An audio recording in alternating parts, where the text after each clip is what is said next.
DeCastro and sovereign citizen fight over driver's licenses.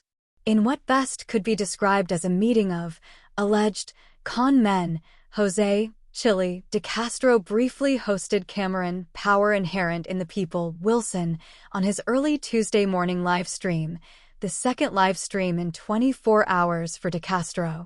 DeCastro's first live stream saw him rehash an old video in which he looked at internet personality Frank Sloup and a video of Sloup, a police sheriff and host of the popular Fridays with Frank video series.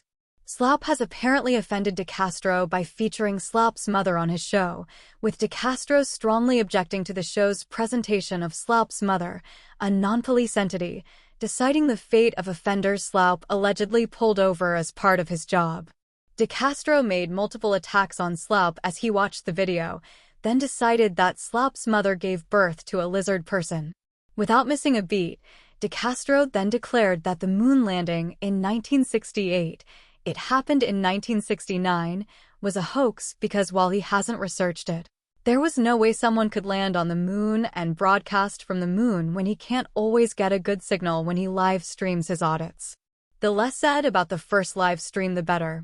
DeCastro returned almost 12 hours later and inadvertently got himself into a live debate with Wilson, a self-described sovereign citizen who opposes the use of driver's license.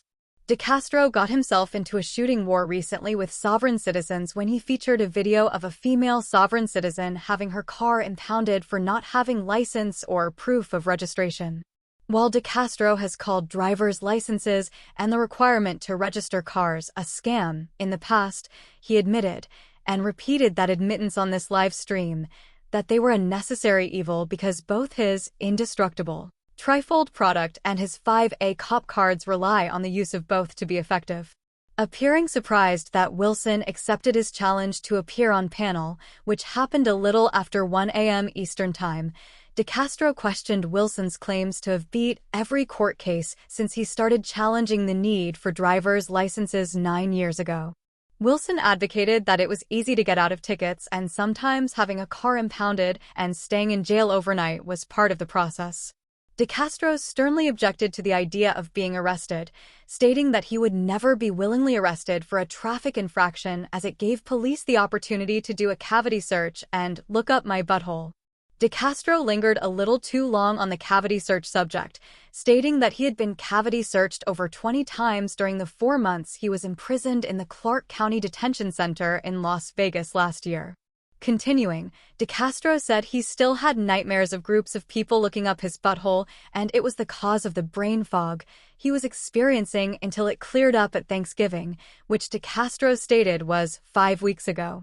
While Wilson was eventually able to get DeCastro to focus on topics other than his butthole, DeCastro eventually became triggered to have a proper discussion with as more and more Wilson supporters became vocal in DeCastro's side chat. Former DeCastro supporter "You Have Rights, Cops Have Duties" enraged DeCastro further by saying that DeCastro cannot be a constitutional law scholar while advocating for slave licenses. The statement triggered DeCastro, who then started shouting and challenging random members of his chat when they made statements that he disliked. Wilson wisely excused himself and went to bed. DeCastro stayed another half an hour after Wilson left, disputing Wilson's views and making it clear that those who followed Wilson would go to jail if they did not have real licenses and registrations. Before signing out, DeCastro reminded his viewers that the only effective way to get out of a traffic stop was to use his 5A cop cards and trifold products, which are still available on his website.